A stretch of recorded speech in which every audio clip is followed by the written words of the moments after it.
on. So you remember the TV show Chips? And yeah, that was John and Punch. Yeah, John and Punch. And what came on right before Chips? Rescue 911 Emergency. Remember that? That was Rescue 51. Oh yeah, it probably was. Anyway, this is back in the 70s. So, but they would come up on the scene in their ambulance and they'd open up this little tackle box.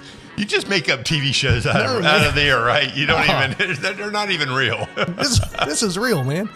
Every joke I say has an ounce of truth in it. So this has got a whole lot of truth in it. So they had this TV show that's called like Emergency Rescue something 51, whatever. Anyway, Emergency. That was the name of the show.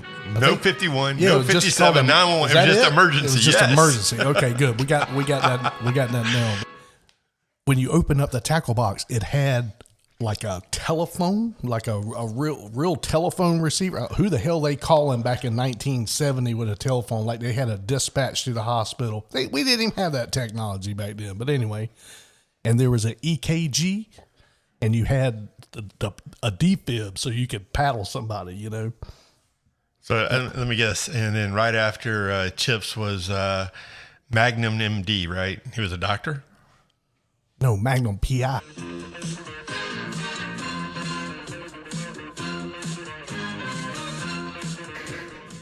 Anyway, I digress. That was a toy you could buy a kid, was that little tackle box.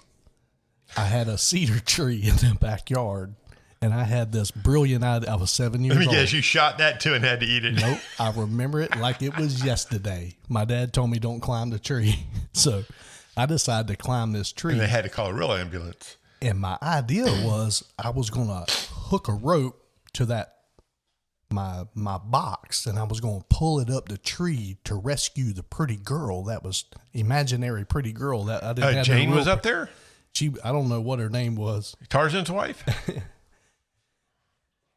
So as I'm up in this tree, far enough, high enough, something happened with the rope, and the rope did not hold me. So I fell. And as I was falling, I could remember my grandmother telling me, if you break your tailbone, you'll be paralyzed. So I put my arm behind me, and I landed on my arm and snapped my arm in half, and it was like broke. Like I had two elbows. It was broke bad. I was 7 years old. I felt no pain. All I felt was fear. Oh shit. I gotta tell my dad I broke my arm. So I'm holding my arm. I run inside the house and I tell my Dad, something happened. Dad already knew what happened. Yeah. He looks at me. He says, "You broke your damn arm." I'm like, I was only 7. That was obvious. So we had an old shoot a lizard, Daddy. We had one of them big Pontiac Grand Ams, big land barge, 2-door. Before he even started the car to take me to the hospital, Dad fires up the chainsaw, goes back. Cut your arm off? Cut that tree down to the ground. Boom, after he dropped the tree. Worried. Then he puts me in the car, takes me to Dr. Rowe. I thought he was going to do his own medical procedure on you. I was worried. Dude,